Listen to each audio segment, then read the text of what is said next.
Good evening, everyone. Welcome to the Bass Harbor Memorial Library.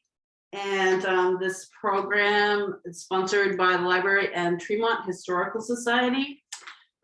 Tonight, we will have Linda Robinson speaking about the history of midwifery and women's health.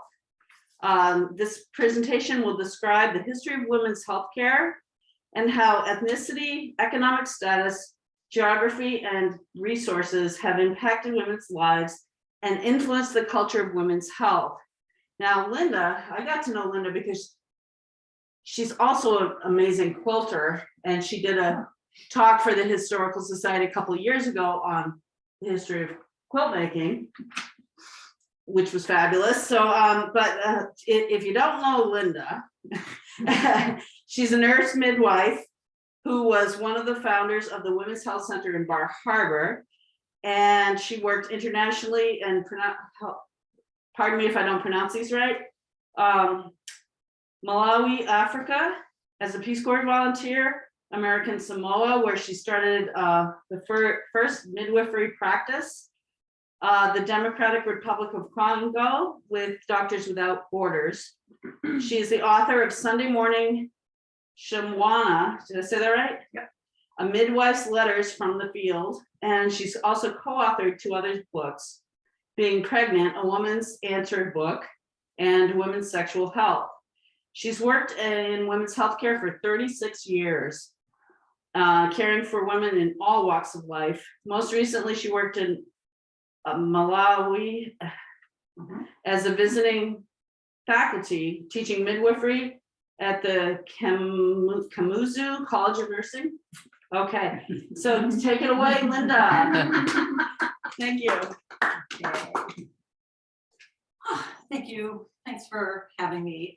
Any opportunity I have to talk about how women contribute to society and make this world a better place, I'm grateful. So I just want a little description here of trying to condense an enormous amount of information into a 1-hour presentation. I started teaching this history of women's healthcare at College of the Atlantic a few years ago, several years ago now. And it's a 10-week course that I teach there. So since there was interest in the community in learning more about how this profession and women's healers just, are woven through our society, I appreciate the chance of kind of honing it down to a presentation that's manageable. I'm going to try not to make it a fire hose of information, but I will leave some time for questions at the end. Okay, so one of the issues with talking about women's history is that most of their stories were not recorded. So all human cultures still tell stories of the past, okay, but history for the period of time, especially that we're going to be talking about, a lot of it was a written history. And since women weren't as educated as their male counterparts, they often did not leave a written account of their lives. So civilizations with no written language, their stories weren't told. So this is becoming more and more to the forefront now with minorities and populations who have been marginalized, and we're looking more and more at allowing them to tell their stories. So those because those who were unable to write just didn't have their stories told. And let's look at how history is revealed. So the 5 major categories of how our history is revealed is artifacts. So archaeologists uncovering, stuff, piece together a story from found objects. Autobiographies are told by the author, so there's a bias to that. Diaries are not necessarily intended for other readers, but are a record of events. and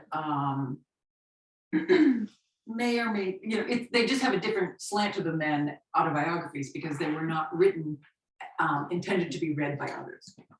So documents are a major part of how we uncover history. So these are marriage certificates, birth certificates, property transfers, etc. And those have played a part in telling women's histories.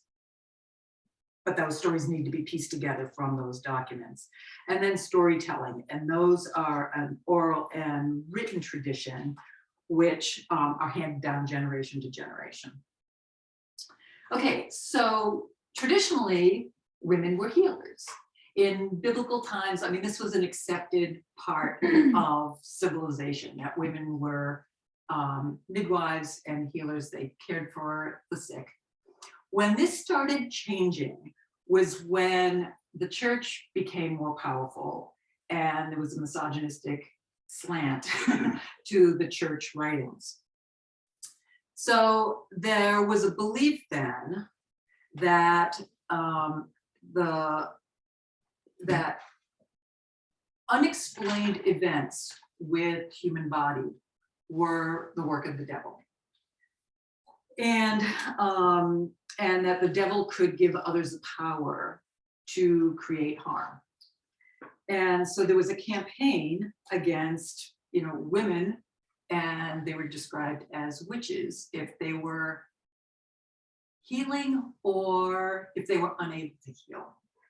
So this campaign began, it was like a 400-year campaign in European history, where women were persecuted. Women healers were persecuted whenever there was an event that couldn't be explained. So any kind of epidemic or any infectious disease or fits or whatever, children that were born with malformation, women were the women who attended them were accused of being possessed by the devil.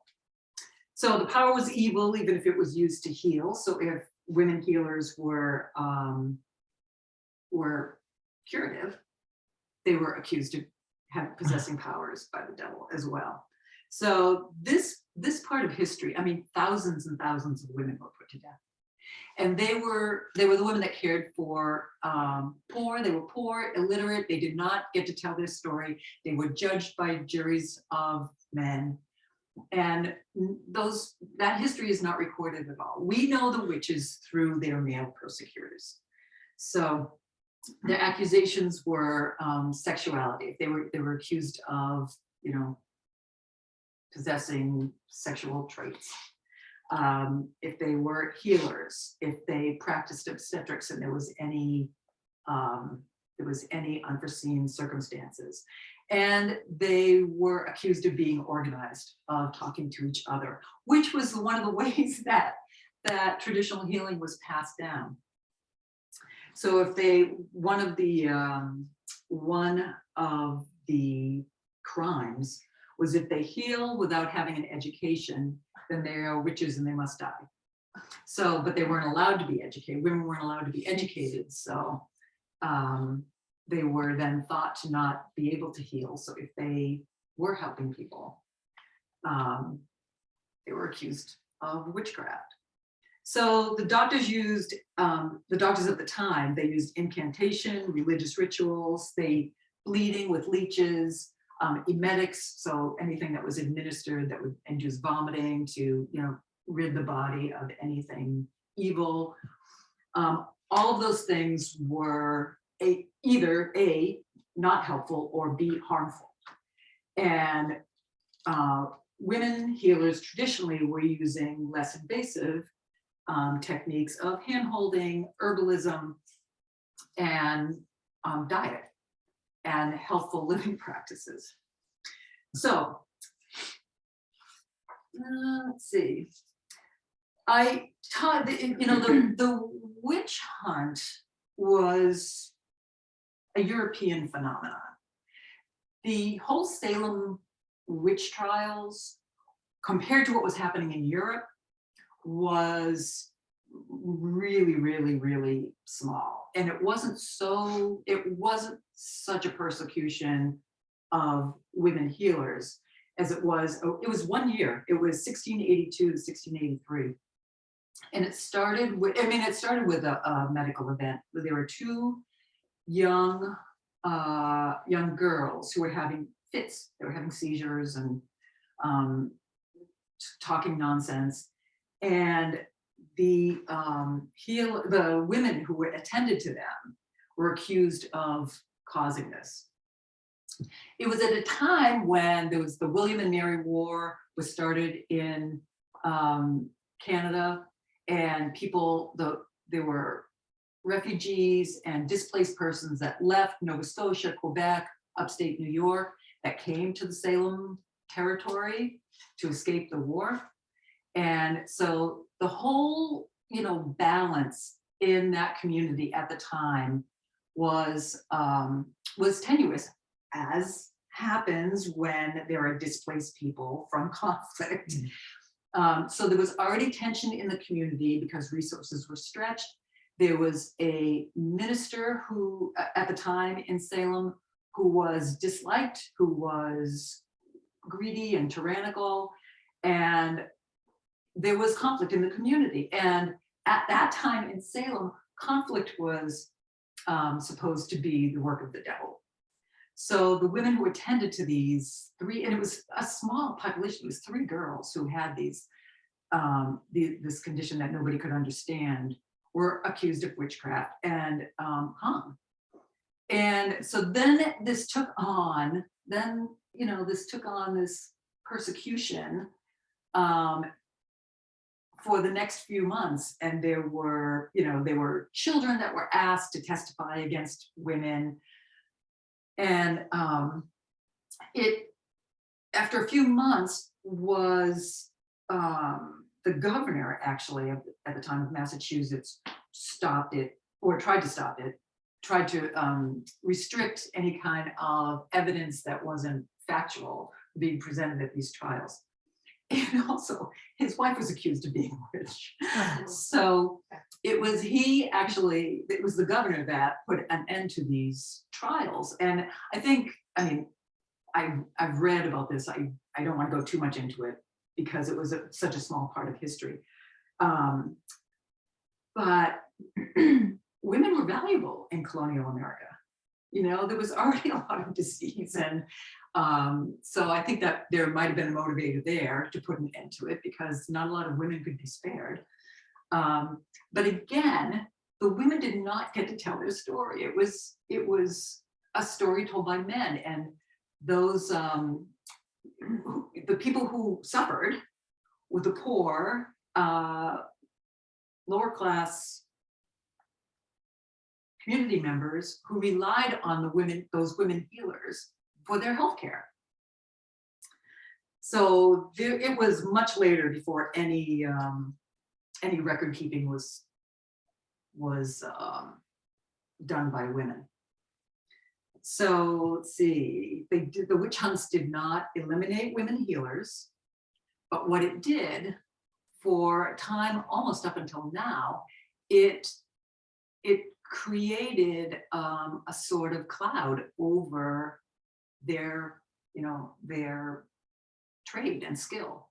So the witch hunts, we all kind of have an uneasy feeling about that. And so that's a legacy that has endured, sadly. All right.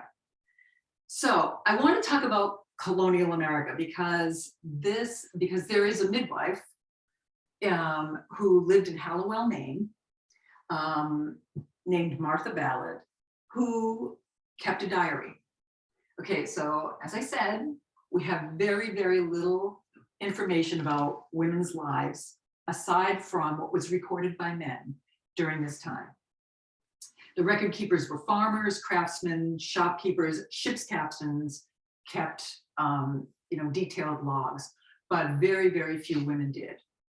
So there is a book called A Midwife's Tales, Life of Martha Ballard, based on her diary. This is a midwife who kept a diary every single day for 27 years. She made a diary entry. It is fascinating. So there is a historian at the University of New Hampshire, Laurel Ulrich, who found this diary and was fascinated by it. It had been passed over by some male historians because it was filled with what they considered sort of mundane detail and wasn't considered an important document. But what what Laurel Ulrich does is weaves together this incredible description of midwifery and women's lives based on this diary. I use this as a text for the class that I teach. So she was born Martha Moore in 1735 in Oxford, Massachusetts. 1754, she married Ephraim Ballard. She had 9 children, 3 of whom died of diphtheria within a 10-day period. This was in Oxford, Massachusetts, when the diphtheria epidemic went through. I mean, families lost all their children. Now, there are records, death certificates of the deaths of there are birth certificates and death certificates of those children, but they are referred to in Martha's diary. Like she will there'll be an entry where she writes, daughter Hannah died this day. Like she does a memorial to these children in very, very brief terms in this diary. So she wrote a daily entry every day, which is remarkable at a time when most women couldn't read or write. But her mother could not write, but her father was educated and her brother went to Harvard. He and her younger sister married a doctor whose granddaughter was Clara Barton, who was the founder of the American Red Cross. She has oral history. Clara Barton, lived at, and she was, 2 generations after this. She lived at a time where she could tell stories about her aunt and her mother having what she called tea parties in their basement when the revolutionaries banned colonials from drinking tea. Oh, yeah. Because, right, and they would brew tea. They would hang blankets over the doors of their basement so no one could smell it, and they would brew tea for the women who needed some kind of tonic. It's really fascinating. So that's a piece of oral history that we have from the granddaughter, from the grandniece. Wow. Yeah. So what this diary does, and it's really a fascinating book. It refutes the stereotypes that we have of midwifery at the time, told through the eyes of the male, record keepers. She did 816 deliveries recorded in and around Hallowell, but she most likely apprenticed in Oxford. So she was in her 40s before she moved from Massachusetts to Maine. A year after arriving in Hallowell, she delivered her first baby. So she was an older woman in a young, developing town in Maine. So it was a time of social childbirth. At the time, every community had a midwife. You had to.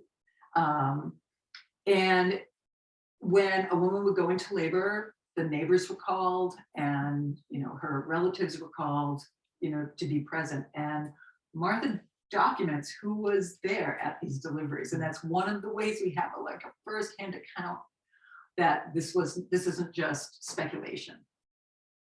So she started her profession at middle age, which was common at the time because midwifery is a very, very physically demanding profession.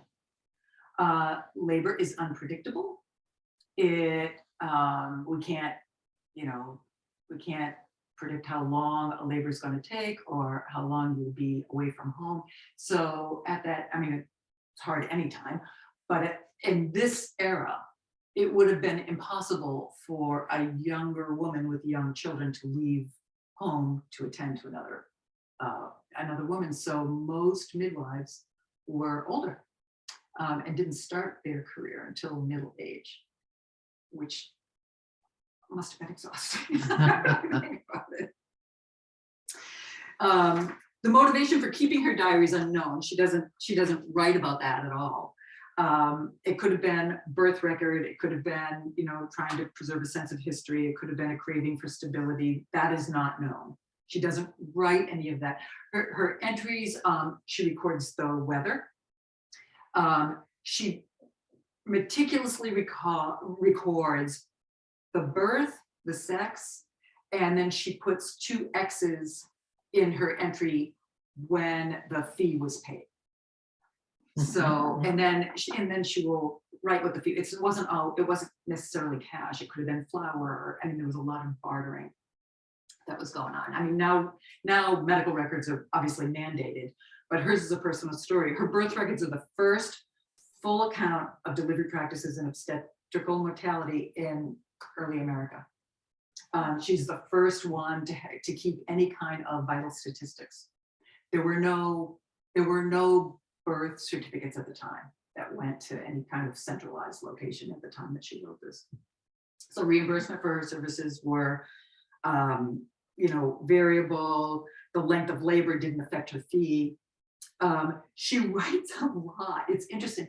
She writes much more about getting to the deliveries than she does about the actual deliveries. Like she'll often say, so-and-so was delivered of a healthy son or a fine son.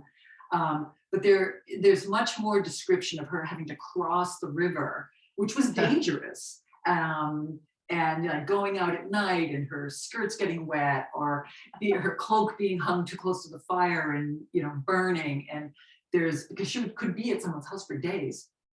So that's interesting. Ulrich speculated, I heard her speak when the book first came out. She was wonderful. She speculated that having mastered her craft, she had no need to explain it, which I thought was really, really interesting.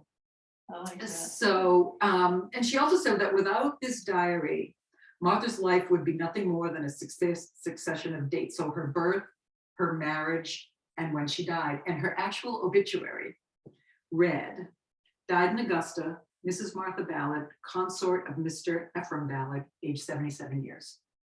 That's what would have been recorded. Instead, we have this rich 27 years of day-to-day activity where it's like you learn so much about women's activity, how much they wove, what they traded their weavings for, what she grew in her garden, what she harvested.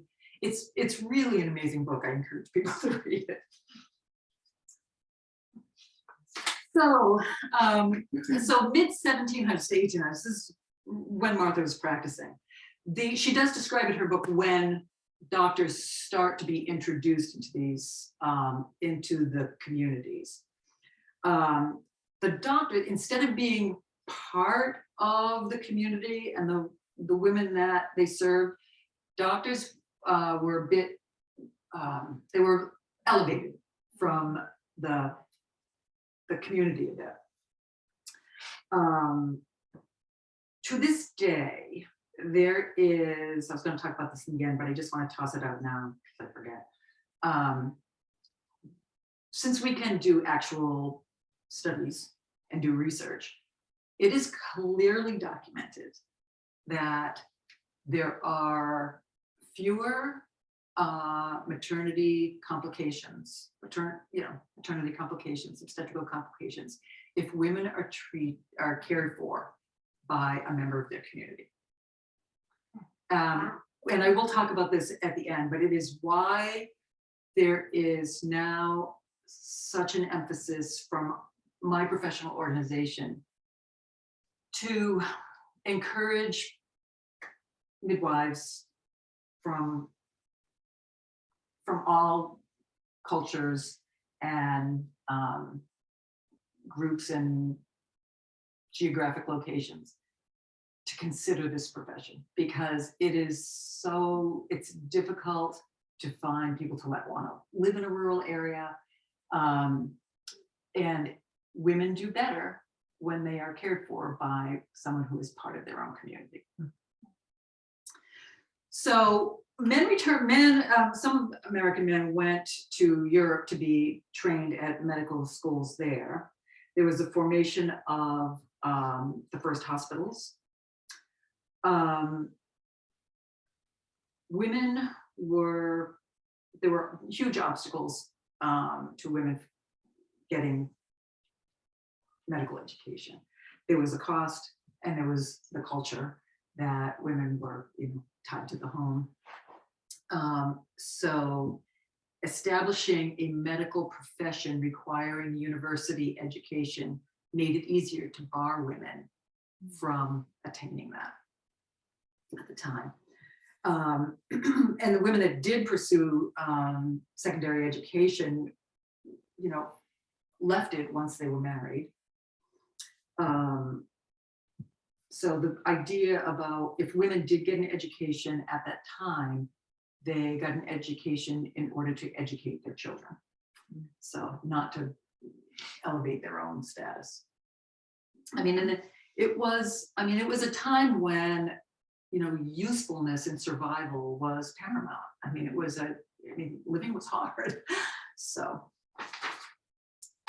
all right, there was, let's see where I am.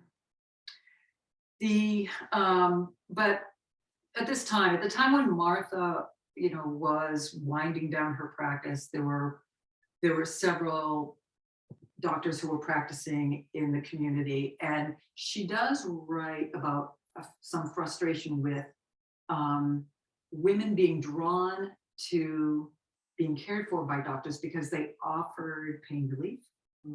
They would use laudanum at the time, which is morphine basically, and they had tools. So they would, because labor is very time consuming, you can be present for many hours with someone waiting for a natural birth. The healthiest way to reproduce, by the way, unless there's a complication. Doctors used tools. At the time, men used tools and women didn't. And they developed tools to measure women's pelvises. They had forceps to facilitate the delivery, which is, you know, can take quite a long time. And so women, you know, were attracted to the idea of having a pain-free labor, a shorter labor. At this time, childbirth was the biggest killer of women. And it was a scary time if you didn't have someone to attend to. So there was a draw. But What years? this is in the early 1800s. Okay. So early, like through 1800s, through at least through you know, toward the end of that century. The shift from midwives to doctors started in urban middle-class white women. So the women were, you know, had strictly domestic roles. Midwives had competition by the newly educated doctors, and birth was an entry into caring for families. So at this time, this is when competition started, which exists still. For it, you know, it was men were going to make a living, and so there were higher fees. And if you took care of a woman in childbirth, she was more likely to use you for her family when there were other medical problems. True to this day. Okay, and midwives were not organized. I mean, they didn't have a means of creating any organization like men did. So there was no way really at that time in history to fight the wave that was happening. Yeah, women basically then became consumers of healthcare and decided they were making decisions based on their idea of what was safer and faster. So there's a couple of women, I don't have a clock, I'll go over. A couple of women I want to just highlight who were influential in the history of women's healthcare. One is Elizabeth Blackwell. She was an immigrant from England. Her father died soon after they arrived. I think they were living in Ohio, I believe. So she and her mother and sister went into teaching to support themselves. So after tending a dying friend and seeing how much this friend suffered under a doctor's care, she wanted to go to medical school. So she was a Quaker. She went to Philadelphia to ask support for Quaker friends to get into medical school. She was rejected 29 times. Wow. She was finally accepted into the Geneva, New York School of Medicine as a joke. She applied, and as a joke, the administrators put it out to the students to vote, and they voted in favor of admitting her as a joke. So that is how this woman got into medical school. She graduated first in her class in 1849. She went to London and Paris, where there were no female physicians, so she was put. So she worked with midwives and nurses at the time. She was recognized at that time. This was before germ theory. She recognized that infections were worse with poor hand washing and going from patient to patient without washing their hands. But she did, in 1851, she returned to New York and started a clinic for poor women. So because women were barred from medical school, and then barred, if they did get a medical education, they were barred from getting hospital privileges. She and her sister, Emily, they opened a medical college for women. And after that, 17 women's medical colleges were established. So she was the first one there. So she's pretty important. Harriet Hunt lived from 1805 to 1875. Okay, she was born in Boston. Her parents were educated and liberal, so she was educated growing up. She also became a teacher. Her sister Sarah Hunt became deathly ill and suffered terrible treatments under doctor's care. She was poisoned with chemicals and bled with leeches and got worse and worse and worse. And they sought the advice of a woman named Elizabeth Mott, who would be probably considered like a homeopathic healer now, but she was an alternative. She and her husband were both alternative treatment providers in Boston at the time. And they diagnosed Sarah as having tuberculosis and treated her very non-invasively, and she improved. So after that, Harriet, wanted to go into medicine and applied to Harvard, was taking classes there, but then she was discriminated against. She left, and she just began practicing medicine without a license. In the 1850s, that was when that women's movement was happening, and she fought to open the profession to women. Her sister married, but Harriet continued to practice, and she established ladies' physiological societies, which she would gather groups of women and emphasize preventative care and healthy living at the time.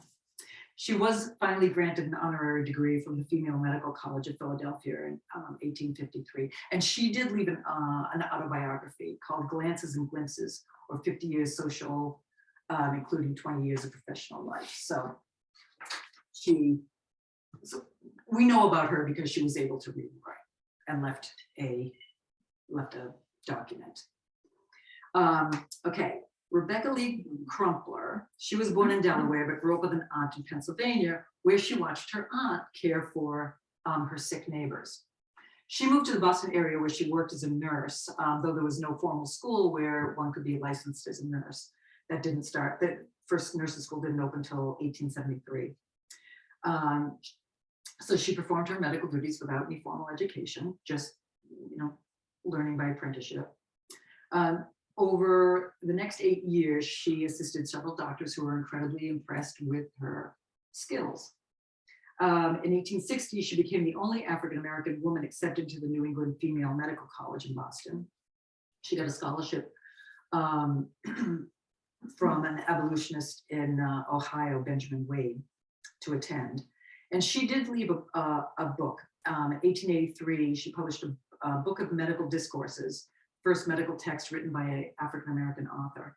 And it described her experience as a doctor and covered topics in maternal and child health, pregnancy, nursing, childcare. Okay. Midwifery and slavery. I mean, I could do like definitely a whole hour on this, but I just do want to kind of give you a overview. So in 1808, the importation of slaves stopped in this country. So enslaved females became a means of producing more slaves. So fertility was profitable. And the, like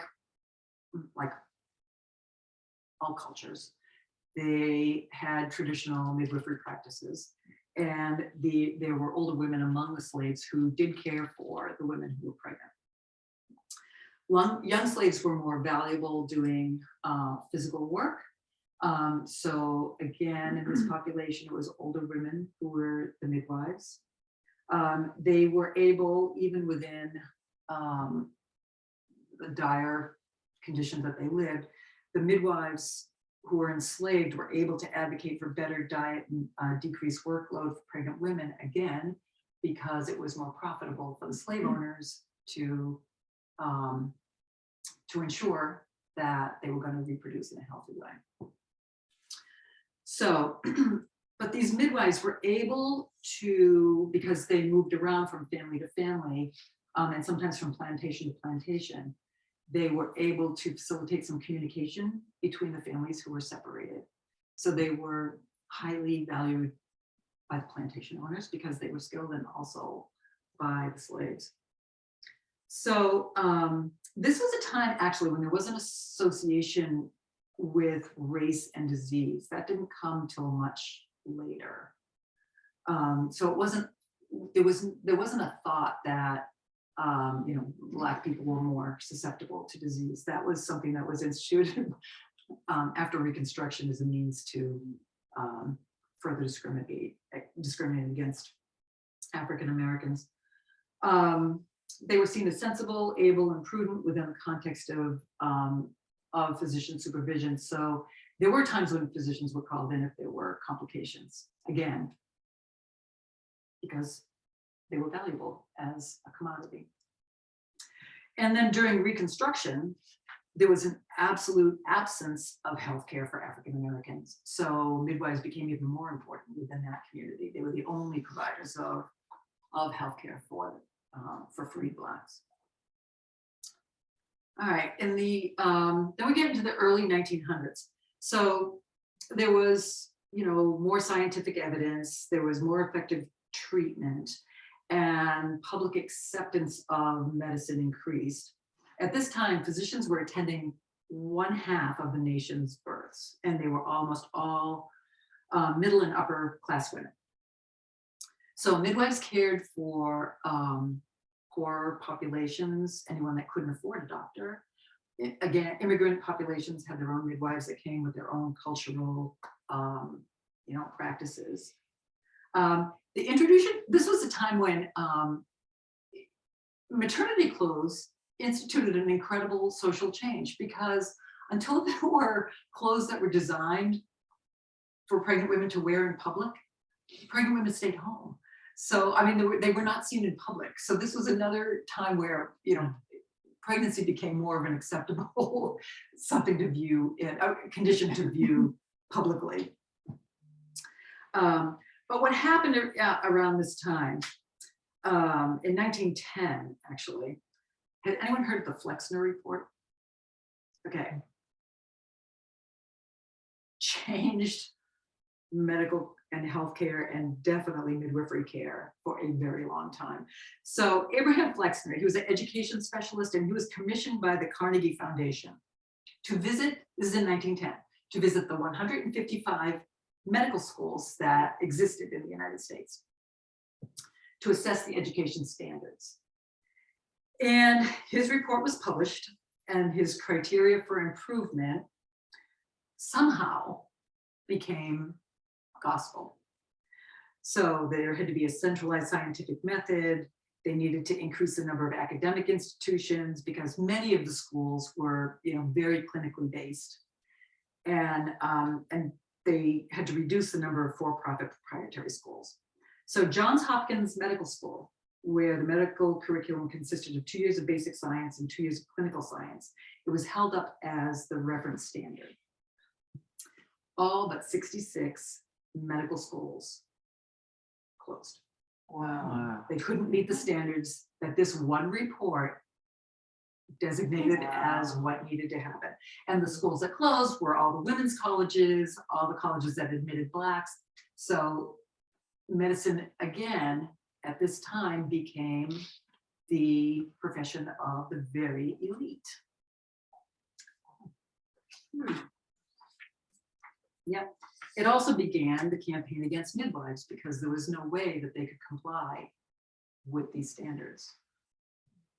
So what they, so he recommended that nursing and midwifery become an ancillary profession. And so what the word ancillary means, it looked up as an aid to achieving something difficult, or female, Latin is female servant. Ooh. Yeah. And yeah, one of the nurses said, our subservience is reinforced by our ignorance, and our ignorance is enforced. Ooh. So it was another, the nurses were taught not to challenge, to obey orders, and to carry out orders. That was the milieu when I was in nursing school in the 70s. I mean, that lasted for decades. So home versus hospital birth. Okay, so in 1900, 95% of all births occurred in the mother's home. In 1940, over half took place in hospitals. In 1950, almost 95% were in hospitals. So in 1917, maternal mortality in the US was deplorable, still is. Okay, and Black women had double the rate of mortality of white women. Today it is triple. Wow. Oh my God. Yes. By 1920, most Northern women had a hospital birth. It became the trend and a sign of affluence, and impoverished women were needed for clinical experience. So there were two sets of standards. There were the elite women got one standard of care, and this still exists, that impoverished women had, you know, clinics that were more crowded because that was where doctors got experience. So in 1928, the first antibiotics were used, and birth goes from patient care to disease care. So Joseph DeLee, who was an obstetrician, kind of like Satan to most midwives, he advocates for a specialty in a medical specialty of obstetrics. Before that didn't exist. You know, doctors were general practitioners, and he advocated for this specialty of obstetrics. He disapproved of midwifery. This came from his experience in a home for children of indigent women the children who had experienced birth trauma, possibly because they were unattended at birth, but that got sort of blamed on midwifery care. And he published this paper in the American Journal of Obstetrics and Gynecology in 1920, and set new standards so that there was a 2-hour limit for second stage, which means that once a woman begins to push, like is fully dilated and starts to push, there's a 2-hour limit. If that baby's not born in 2 hours, the baby's born by forceps. That still exists. Oh my God. That forceps were necessary, pain relief was necessary, episiotomy was necessary. That's where this all started with this man. His routine included heavy doses of narcotics and scopolamine, gas anesthesia during birth, forceps to drag the baby out, episiotomy, and pitocin after birth of the placenta. That's how my mother had her kids. My mother doesn't remember any of her births. Yeah, mine either. Yeah.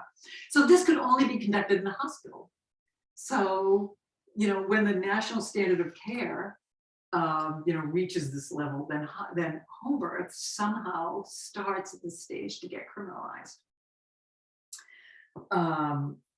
So the shift from having children at home to having children in the hospital also coincided. I mean, the hospital stays were 2 to 3 weeks at that time because women didn't have help at home, or, you know, people didn't have maids or relatives coming to stay for weeks at a time to help with the chores. So,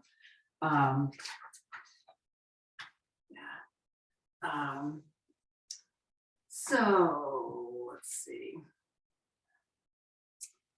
This was also a time, so there's a conflict over standards during this period, where, because now there's a whole, a whole group of midwives, especially in the American South, where they were women's only options for care.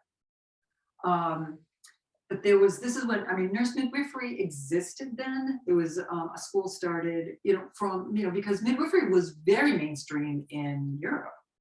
And there were British midwives that came over and, tried to institute that practice here. So there were a very small number of nurse midwives who tried to integrate into this system. And so that's when there started to be this, I don't want to call it competition, but there was conflict between nurse midwives and midwives who had sort of a traditional training by apprenticeship. It was the beginning of a competition during this time. So nurse midwives were an incorporation into a multidisciplinary team into the mainstream medical system, whereas home birth midwives, lay midwives, community midwives, whatever you want to call them, didn't have access to that system nor the education opportunities. So women, because of the trend toward hospital birth, women started distancing themselves from this negative view of midwifery care. So what happened in World War II and this whole era, there was decreased medical personnel, okay? So there were shorter hospital stays, and they found the maternal mortality dropped dramatically in this country. So they started questioning if this medical intervention was needed at all. So when you think about it, the two most common causes of maternal mortality and morbidity are hemorrhage and infection. Those are both increased by interventions. Yeah. So then there started to be a questioning of medical intervention. Okay, in 1941, the Tuskegee College, which was a college for African Americans, they opened its first midwifery program at this historically black college in an effort to educate African American nurse midwives to address the problem in the South, to try to raise the level of care to be part of our mainstream medical system. Okay, they had 31 graduates before the school wasn't committed to it and closed the program in 1946. But in that time, during that time that they educated the midwives who were already practicing to bring their standards up, there already was a documented decrease in maternal mortality.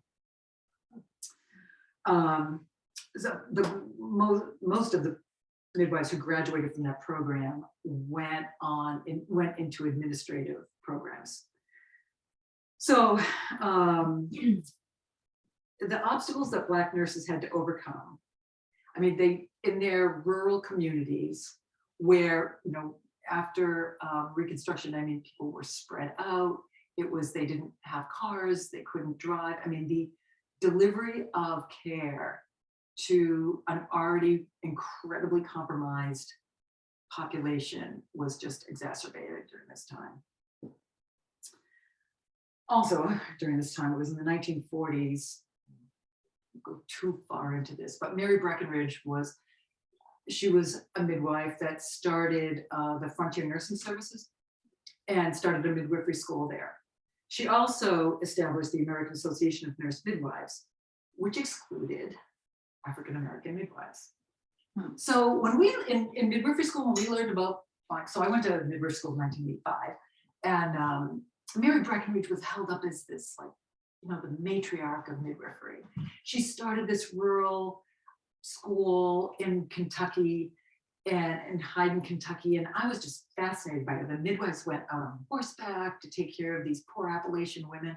I always thought it was really cool. I'm always kind of love to take care of, low resource populations. And I just thought that just seemed like such a romantic.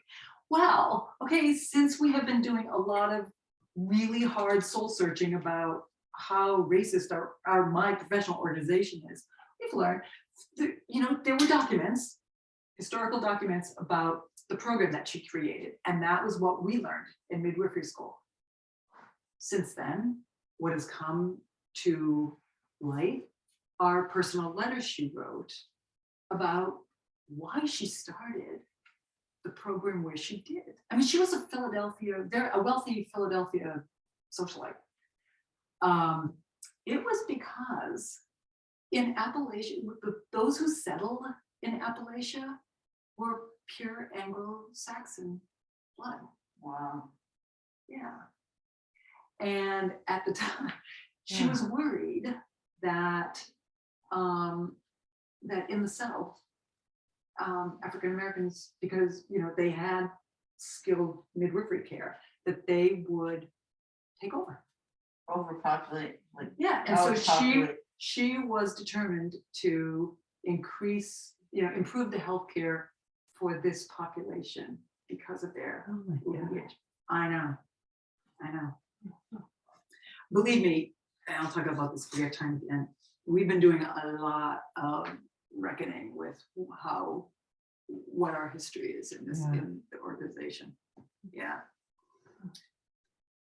So after 1950, doctors became busier, they were less patient. The result was more isolation, stress, and pain for women within the hospital.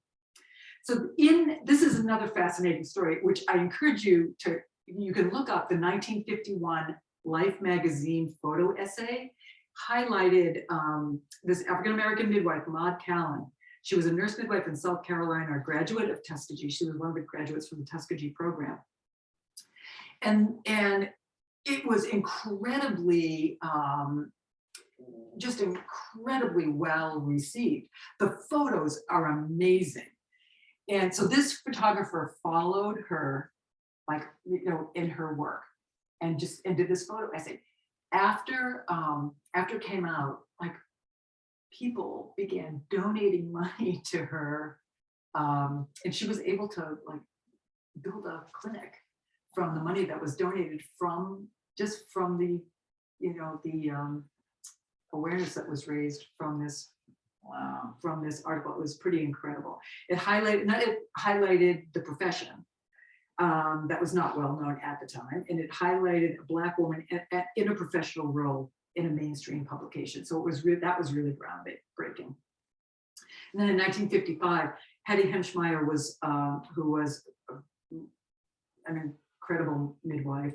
She advocated for a new national organization to include all nurse midwives. And that's when the American Association of Nurse Midwives became the American College of Nurse Midwives, which is what it is now. So in 1960, so obviously we all know that in this decade, tons of social change happened.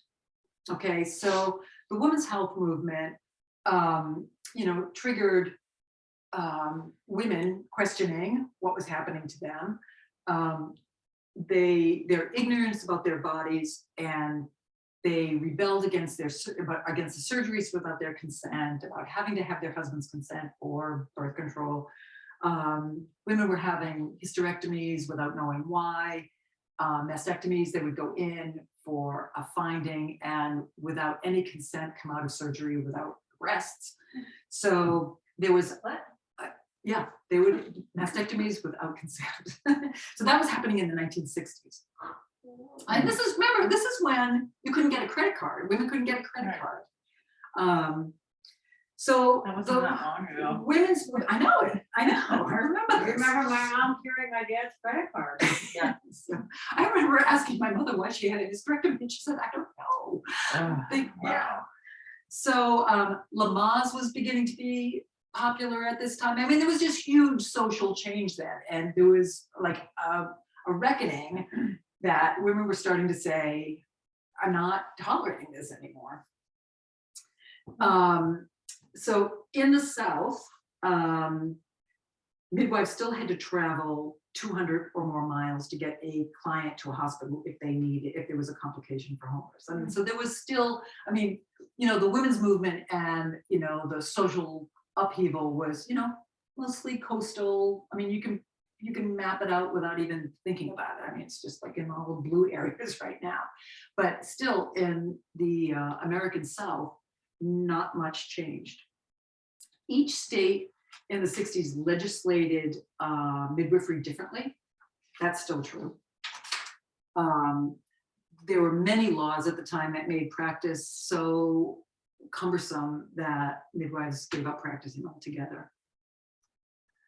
So in the 70s, remember the book Our Bodies, Ourselves? So this was groundbreaking when this happened. This was a group of women who got together and just said, if we, we will find out this information and write the book ourselves, because they couldn't find information about like how to care for their, like how their body functioned, or how to care for it in real language.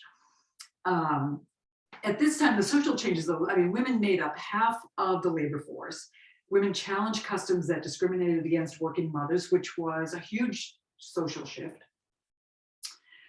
They organized to challenge laws regarding pregnancy. It was the first time, not the first time, but it was a time when women found the power of organizing.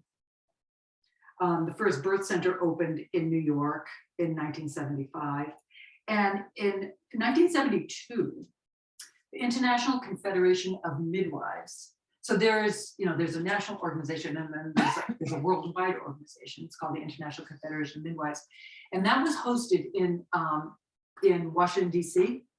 And it was the first time that Black midwives in America saw the diversity around the world and felt like there was a sisterhood. Wow. In 1972, 90% of doctors were male. In 2021, that was the last statistic I have, they're overall 65%, but in pediatrics and obstetrics, it's 35 to 40% male. And females now outnumber men in medical school. So now what happened in the 1980s, birth became more consumer oriented. So this and nurse midwifery became, more acceptable and profitable, because during this time, insurance reimbursement changed, of course, and hospitals realized that it could be profitable to attract women to have their babies there. So this is when, it was in the 80s that birthing rooms became available and husbands were allowed in at the birth, and Lamaze was very popular then. And home birth then shifted from poor Blacks to elite privileged whites. So, yeah, anyone that could pay cash and didn't want to have to deal with hospital regulations and could afford to pay. So that's when that. Oh, that's so funny. It is, I know it. So for nurse midwives during this time, I mean, I went to midwifery school in 1985, and it's okay. I believe in home birth. I felt at the time when I was trying to decide what, how I knew I wanted to be a midwife, but I was trying to decide how I wanted to practice. And I felt like if I went the nurse midwifery route, I would be able to care for more women in a system that I felt abused them. I mean, I had terrible experiences when I had my kids in the hospital, and I felt like this isn't a career, it's a crusade. I am going to go to school, I'm going to work within the system to change it for the majority of the women, because the majority of women have their babies in the hospital. And there's no reason why they have to have an invasive, horrible experience because they are choosing to have their babies in a place where they feel safest. And that's why I chose the route I went. However, there was a lot of conflict at the time about, like, there was this sort of like, which one's better, which one's the truer midwife. And there was a lot of that at the time. And I mean, we've gotten beyond it by now, but it didn't have to be that contentious. But in many states in the 1980s, midwifery home birth was illegal. Yes, and there were really, it took a lot of work to be able to make home birth. Home birth is safe as long as there is a mechanism to transfer to a hospital if a problem develops. And if it's illegal, and if the midwife thinks she's going to be arrested if she shows up at the hospital, then they stay home too long, or they just drop people at the emergency room and don't go in. And so those practices were making for, a lot of conflict. It was a time of, big upheaval. I'm going to just kind of run down the midwifery education because it is very confusing. Everyone, I guess people will be like, you're a midwife in the hospital. Like, people think I only deliver at home, and I have not ever done home births. I only have delivered in the hospital. So let me just explain the difference of our midwifery education, because it's very confusing. So there are certified nurse midwives, and that is an advanced practice nurse, registered nurse, who goes on to graduate from a master's degree level nurse midwifery program that's accredited by the American College of Nurse Midwives. You have to pass a national certification exam. You have to hold state licensure through the State Board of Nursing. All states in the US recognize certified nurse midwives, and all states allow prescriptive authority. Also, nurse midwives education encompass care throughout the lifespan. So it's not only obstetrics, it's women's health throughout the lifespan. That's another thing that's been hard to educate the public about. And there's a belief within our profession that there should be a balance between culture, heritage, and science. So it's balancing the art and the science. And within a system that tries to beat you down every step of the way. So it's challenging. The national organization recognized that there were a lot of women, in trying to increase our numbers so that every woman could have access to a midwife if she wanted one. Okay, there were very few, and still are very few, midwives in the country. But there were a lot of women and men who wanted to practice midwifery, but did not want to have to go back to nursing school first. And who, they had degrees, they were PAs or, physician's assistants, or had some other medical degree, and didn't want to go back and get another nursing degree and then go into midwifery. So there is a path now to do that. This is pretty recent, in the last 10 years. And they're certified midwives. So they are master's prepared healthcare professionals trained in the discipline of midwifery. So they have the same standards of certification as a certified nurse midwife. They're only recognized in New York, New Jersey, Maine, Rhode Island, and Delaware. So it is there's a lot of education that needs to be done. And part of this problem is the licensure problem, because nurse midwives are licensed through the Board of Nursing. The Board of Nursing doesn't want to license anyone who's not a nurse. Right. So there's, one of the things that we're working on in Maine is having a board of midwifery.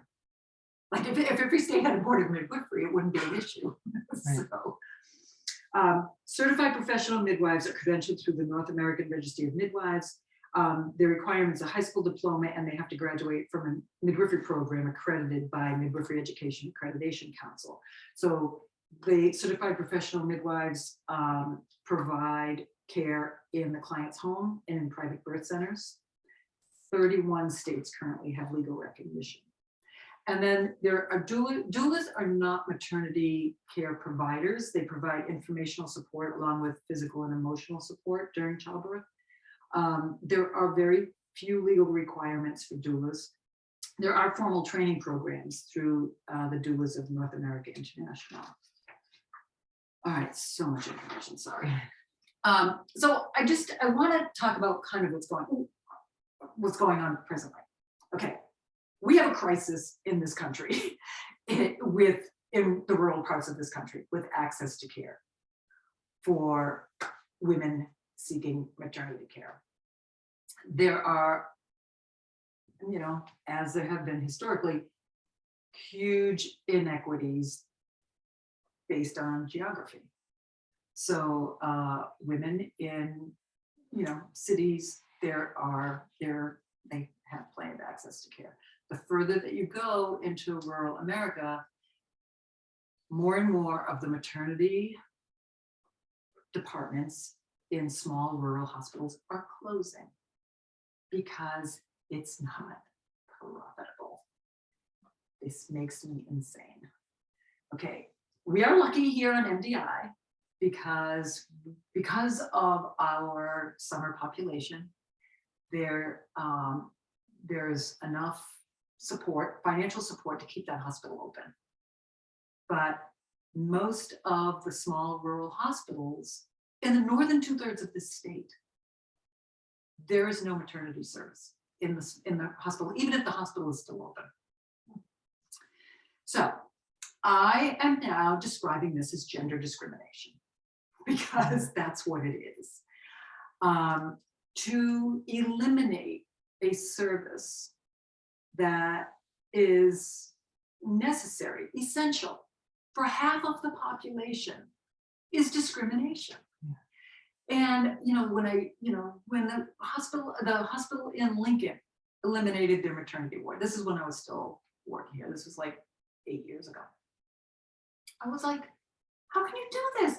And the argument is it's only an hour to Bangor. So this hospital, so the referral hospital in Bangor, which was designed to be a referral hospital, so that from the rural parts of the state, if you have a complication, they go to the tertiary care center where they are equipped to handle complications. That's what that was designed for. And now that hospital is caring for all of the maternity clients from the entire northern 2/3 of this state. And I'm like, when you say it's only an hour to Bangor, that is on a dry road with no traffic. If you have gas in your car, if you have a car, and when you look And not in February. right, and so what's happening is, because of the anxiety about getting to the hospital in labor, women are signing up for either scheduled C-sections or induction of labor, which increases their complication rate. Okay, we are now one of 7 countries in the world where the maternal mortality rate is rising. Okay, it is just unacceptable. And to use the argument that we can't afford it, we can't afford to provide this service. Like, what the one thing in medicine that is never going to change is childbirth. So there will be different treatments for cancer, there will be different treatments for heart disease. This is never going to change. And we have no midwifery school in Maine. So, years ago, I was on a rampage about this. I mean, I always am. But I was like, why can't we have a midwifery school? Because these in the areas, in the communities where these services are closing, there are women who could provide this, or men, but midwifery is mostly women, who could provide the service. And but they don't want to relocate to go to school. So there are like 20, right now there are 26 midwifery programs in the United States. Oh, that's not very many. I mean, I was one of 6 that graduated in my class. So the programs are very small, because to get faculty, because our numbers are small. So to get midwifery faculty, to get clinical sites for them to learn clinical skills, is really, really difficult. And I went and talked to the dean at Husson, because they have a nursing school, they have a graduate program, they have every specialty except midwifery. You can nurse anesthetist, I mean, psych nurse, everything, you can do anything. So I went to talk to the dean about that. And I'm like, why can't we have a midwifery program? Because there are great obstetrical nurses in Greenville who would be fabulous midwives if there were a program that they didn't have to relocate, and we could keep that maternity center open. And then the women who have a complication could be transferred, instead of all normal women who do not need a high risk setting getting transferred to this hospital, where then they become high risk because that's the culture of that hospital. And she listened to me. I mean, she listened to the argument. Her first question was, how would you guarantee there would be people that apply? I'm like, don't know. Okay, guess I gotta do more work here. But there are, I mean, the statistic I could give her was there are many applicants to midwifery school, many more applicants to midwifery schools than there are slots available in the schools. So, and I mean, and we have this like, we want to attract young people to the state. So I don't know. Yeah. It's, and then the pandemic happened. So this all kind of quieted down, but it is something that I want to, this talk's been good because it's making me think, yeah, I'm going to get going on that again. But another thing, so that is, I want to talk about I want to highlight the system inequalities and the difficulties in accessing care. It still exists. One of the things that also has happened in the past couple of years, especially since we are doing a reckoning with institutionalized racism, is the American College of Nurse Midwives wrote a very lengthy apology for the systemic racism within our organization. So in 2020, they issued a Truth and Reconciliation resolution that acknowledges the harms caused by its previous actions and established a set of resolutions in response. So even though in 1955, Black midwives were allowed to be part of American College of Nurse Midwives, there's still huge obstacles to education, to financing their education and meeting the requirements to get into midwifery school. All of that has not been dealt with. And so I'm glad this is happening. It's painful. It's very painful. There's a lot of anger and absolutely justified. But it was the first step in looking at this, because as I said, there are so many underserved populations. And what was happening is like people like me would graduate with debt. And then they have these loan repayment programs where you can go to an underserved area and work for 2 years and get your loans repaid. So why are we doing that? Why are we sending privileged people to underserved areas to work with a community that they're not part of? And it's not that you can't offer good care, but those women should be cared for by members of their own community. Yeah. So that is, I mean, it's a painful reality that we're looking at now. How to support and encourage women of different ethnicities and different communities to want to be part of this profession. I don't know, leave it there and just see if anyone has questions. I have no idea. I do want to point out one thing. When I kind of pitched this program to the Historical Society, a couple of members who were present said, oh, we had a midwife right here in Bernard, like right across the street in the Gray House. That was a lying-in house. And the midwife was Lottie Norwood or Charlotte Norwood. And I don't know if I can pull this up. And so there's a wonderful digital archive called History Trust. And I found this wonderful picture of her as a young woman, Charlotte Baldwin Kelly, who was later Mrs. Llewellyn Louis J. Norwood. And it just says that, let me just see if I can pull it on.